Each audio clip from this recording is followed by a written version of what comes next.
வணக்கம். இன்றைக்கி நம்ம பார்க்க போகிறது காலிஃப்ளவர் முட்டை குருமா. இதுக்கு 5 முட்டையை தண்ணியில் உப்பு போட்டு வேக வச்சு எடுத்து வச்சுக்கணும். இன்னொரு பாத்திரத்தில் உப்பு மஞ்சத்தூள் போட்டு நல்லா மளமளன்னு கொதித்த பிறகு அரிஞ்சு வச்சுருக்க காலிஃப்ளவர் போட்டு இறக்கி மூடி வச்சிடணும் ஒரு பக்கம்.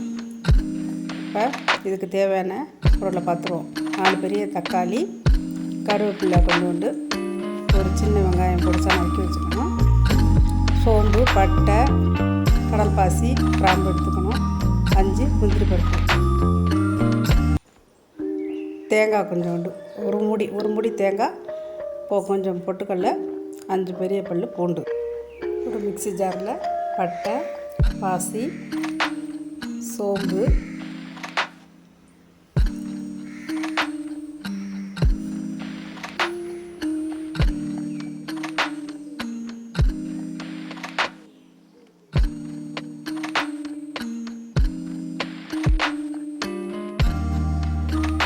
முந்திரி பருப்பு,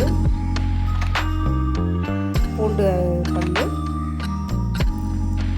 பொட்டுக்கடலை,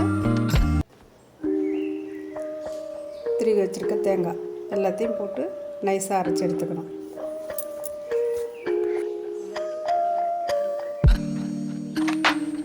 அடுப்பில் கடாயை வச்சுட்டு கொஞ்சோண்டு ரீஃபைண்ட் ஆயில் ஊற்றிட்டு அதில் பட்டை,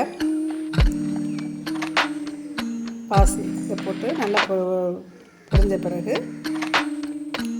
வெங்காயத்தை அதில் போட்டு வதக்கி எடுக்கணும்.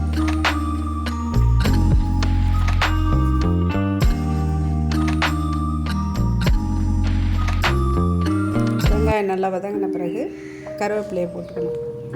கருவேப்பிலை போட்டு 2 வதக்கின பிறகு நம்ம அரிஞ்சு வச்சுருக்க தக்காளியும் அதில் போட்டு வதக்கணும்.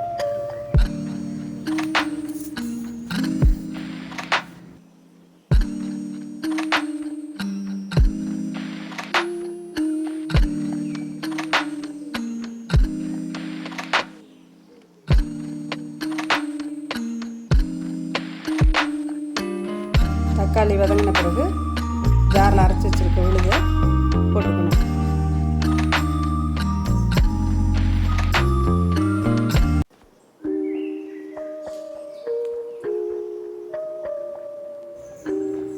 ஒன்றரை டேபிள் ஸ்பூன் மிளகாய்த்தூள், 3 டேபிள் ஸ்பூன் மல்லித்தூள் போட்டு தண்ணி கொஞ்சம் ஊற்றி வேக வைக்கணும்.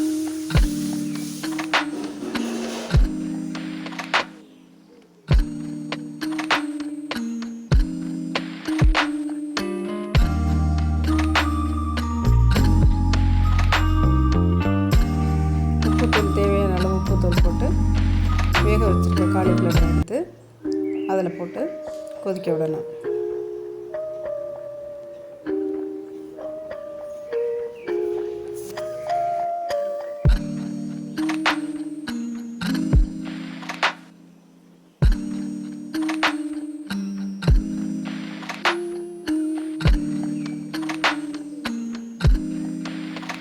நல்லா குழம்பு கொதித்து திக்கான பிறகு அவிச்சு வச்சுருக்க முட்டையை லேசாக கத்தியால் கீறி விட்டு அந்த குருமாவில் முட்டையை போட்டு இறக்கி வைக்க வேண்டியதுதான்.